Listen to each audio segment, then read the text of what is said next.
Hello दोस्तों, स्वागत है आपका मेरा YouTube channel learn and get के अंदर।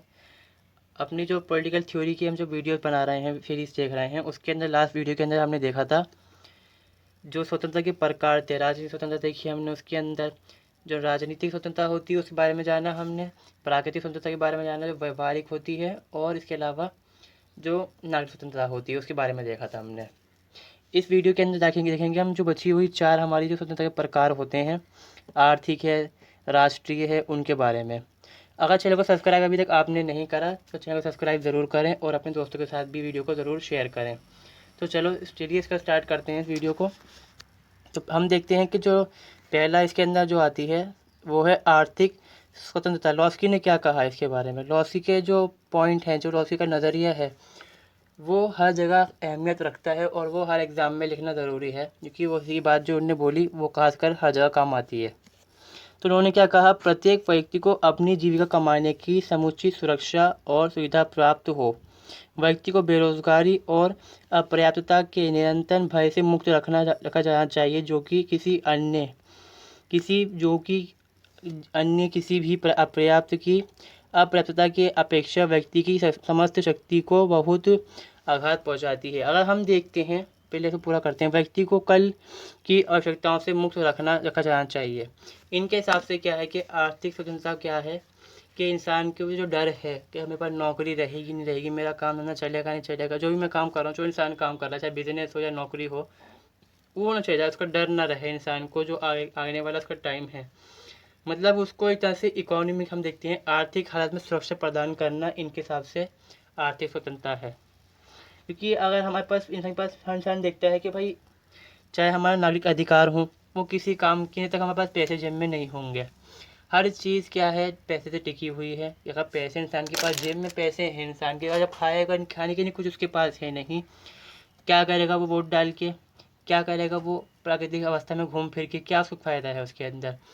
जब इंसान के पास आर्थिक स्थिति इंसान की अच्छी हुई, खाना पीने का उसके पास सिस्टम होगा, अपनी आजीविका चलाने का सिस्टम मतलब होगा उसके पास, तो उसको क्या ज़रूरत है अगर जब उसकी नहीं बाकी चीज़ें काम अहमियत रखती हैं, वरना उसकी सब चीज़ें बेकार हैं। तो सबसे पहली ज़रूरी चीज़ क्या है? वो है आर्थिक स्वतंत्रता का होना, लॉस्की के हिसाब से भी, और वाकई में ये चीज़ होनी चाहिए।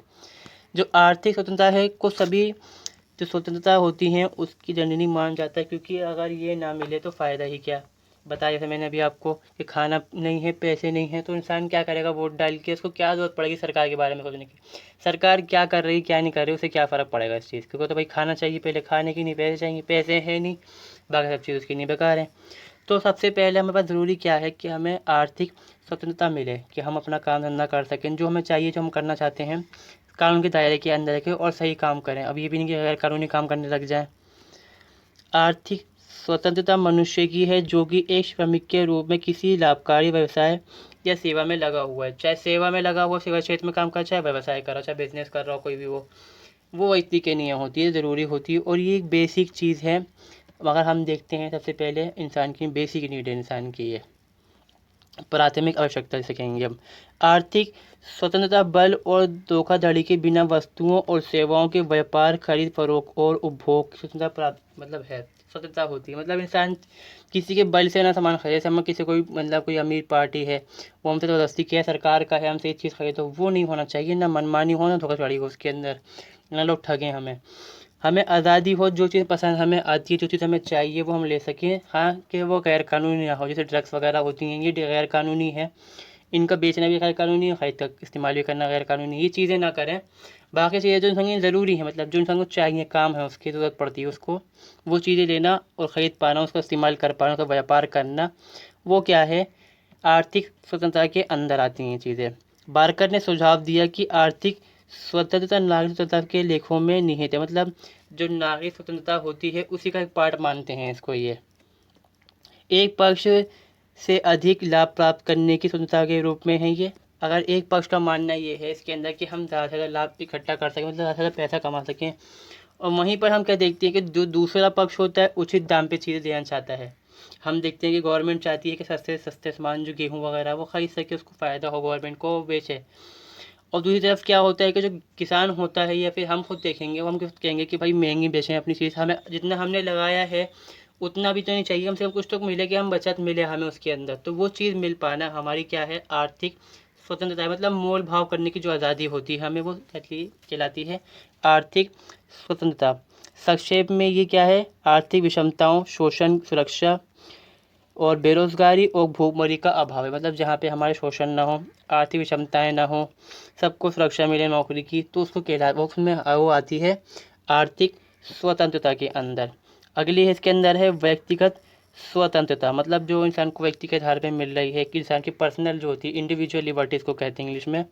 इनकी वीडियो अलग है, जो इंग्लिश मीडियम वालों की हैं उसको भी देखें, और यहाँ तक वीडियो देखिए, चैनल को सब्सक्राइब करें और अपने दोस्तों के साथ भी शेयर करें। व्यक्तिगत स्वतंत्रता, जो व्यक्तिगत स्वतंत्रता है उससे तात्पर्य ये है कि व्यक्ति के उन कार्यों पर कोई प्रतिबंध नहीं होना चाहिए जिनका प्रबंध केवल उनके अस्तित्व से है। मतलब ये जो इंसान अपना आप कर रहा है, अपने हिसाब से कर रहा है, उस पर प्रतिबंध नहीं होना चाहिए। जो इंडिविजुअल तौर पे वो काम कर रहा है अपने फ़ायदे की, नहीं नुकसान पहुँचाते हुए किसी को, प्रतिबंध ना हो उसके ऊपर, वही होती है व्यक्तिगत स्वतंत्रता। मिल क्या कहते हैं, जेल मिल व्यक्तिगत स्वतंत्रता का समर्थन करते हुए कहता है कि वो मानव समाज को केवल आत्मरक्षा के उद्देश्य से ही किसी व्यक्ति की स्वतंत्रता में व्यक्तिगत या सामूहिक रूप से हस्तक्षेप करने का अधिकार हो सकता है। अगर हमें लगता है कि किसी इंसान की जो स्वतंत्रता है उससे जो मतलब किसी की इंडिविजुअल लिबर्टी है उससे किसी दूसरे की जो लिबर्टी है उस पर इफेक्ट पड़ रहा है, जब भी हम इसमें हस्तक्षेप करेंगे, वरना हमें कोई भी अधिकार नहीं है। जेम्स मिल के अनुसार, मिल क्या कहते हैं इसके आगे, अपने शरीर, मस्तिष्क और आत्मा पर व्यक्ति संप्रभु, मतलब पूरी तरह से कंट्रोल है, कोई दूसरे का दखलंदाजी इसके ऊपर नहीं है। स्वतंत्रता का यह रूप व्यक्ति द्वारा प्राप्त अधिकारों को प्रदर्शित संदर्भित करता है। राज्य काल्पनिक रूप से व्यक्ति के अधिकारों को बनाता है और लागू करता है, वे व्यक्तियों के अधिकारों के खिलाफ नहीं हो सकता। तो राज्य जो है व्यक्तियों ने बनाया है और व्यक्तियों के लिए काम ही करेगा राज्य, वो उनके खिलाफ नहीं हो सकता। मतलब जो इंसान की व्यक्तिगत स्वतंत्रता है उसके यहाँ दखलंदाजी राज्य कर सकता नहीं है, जब तक उसके लिए सामूहिक या राज्य का हित न हो उसके अंदर। अगला हम क्या देखते हैं पॉइंट, जो है आधुनिक समय में सरकारों को राज्य से अलग किया गया है और लोकतांत्रिक राज्यों में सीमाएं को रखा गया है। मतलब सरकार की जो एक वो होती है, लिमिटेशन लगाई गई सरकार के ऊपर, वो रखी गई है आज के टाइम में। सरकार अलग है, राज्य अलग है।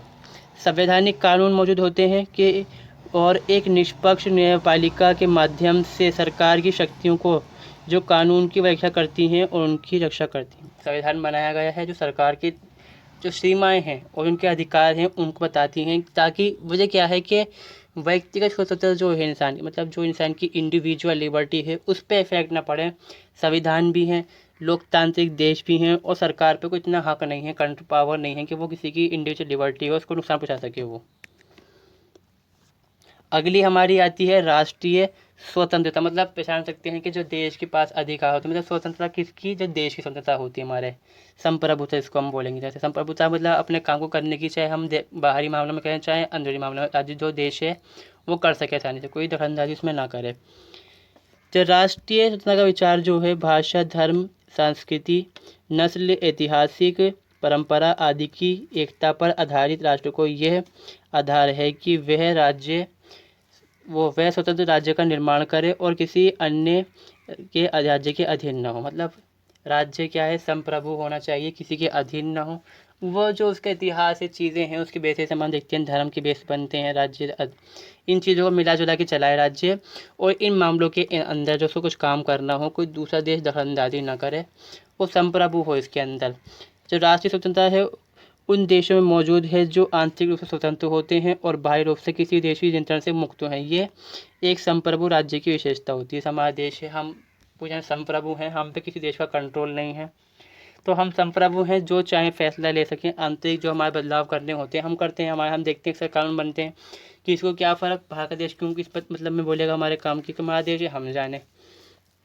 इसका अर्थ ये है कि राज्य को बिना किसी हस्तक्षेप के अपनी इच्छाओं के अनुसार अपनी समस्याओं को हल करने के अधिकार होता है। मतलब अपने हिसाब से अपने काम को देख सकता है। नैतिक स्वतंत्रता क्या होती है, मतलब जो इंसान की तो मोरालिटी होती है, मतलब एक नैतिकता होती है, इंसानियत होती है, उसकी जो मिलती है उसको, और जो दूसरे को देता है स्वतंत्रता, वो कहलाती है नैतिक स्वतंत्रता। मतलब हम कह रहे हैं कि हाँ ये इंसान है, इसको भी अधिकार है, चलो काम करने का अधिकार है, काम करने देते हैं इसको। ऐसे ही हम क्या कहते हैं कि हमें अधिकार है, भाई मैं भी तो इंसान हूँ, मुझे भी काम करने का अधिकार है। मैं नैतिक तरीके से मैं तुमसे काम के अधिकार मांग रहा हूँ, अधिकार दो मुझे। तो वो अधिकार हो गया हमारा जो स्वतंत्रता के अंदर, अगर उसको हम लेंगे नैतिक स्वतंत्रता बोलेंगे इसको हम। इसका तात्पर्य क्या है, वो व्यक्ति की मानसिक स्थिति से होता है, मतलब इंसान अपने दिमाग से जो सोच के बोलता है करता है उसके साथ, जिसमें वह अनचित लोभ लालच के बिना अपना सामाजिक जीवन व्यतीत करने की योग्यता रखता है, मतलब बिना लालच के काम करेगा, दूसरे को नुकसान नहीं पहुंचाएगा, वो चीज़ इसके अंदर आती है। इस संदर्भ में काम्टे ने क्या कहा, व्यक्ति की विवेकपूर्ण इच्छा शक्ति ही उसकी वास्तविक स्वतंत्रता होती है। जो इच्छा की शक्ति होती है इंसान की, जो चाहता है सही काम, उसकी जो दिमाग है, जो दिमाग से वो सोच के काम कर रहा है कि मैं सही कर रहा हूँ नहीं कर रहा हूँ, उस चीज़ को कहते हैं कि वास्तविक स्वतंत्रता वही होती है कि वो सोचता है कि मैं किसी दूसरे जो स्वतंत्रता है उसको नुकसान ना पहुँचाऊँ और अपनी जो स्वतंत्रता है उसका भी इस्तेमाल करता रहूँ, तो वो कहलाती है नैतिक स्वतंत्रता। तो ये वीडियो यहीं पे कंप्लीट होती है। यह जो पूरी वीडियो है 3-4 पार्ट्स के अंदर बनी हुई हैं, इसको आप देख सकते हैं चैनल के जो प्लेलिस्ट है उसमें जाके, और चैनल को सब्सक्राइब ज़रूर करें और दोस्तों के साथ भी शेयर करें। इस वीडियो के अंदर इतना ही। इस वीडियो को देखने के लिए थैंक यू। अगली वीडियो के लिए वेट करें।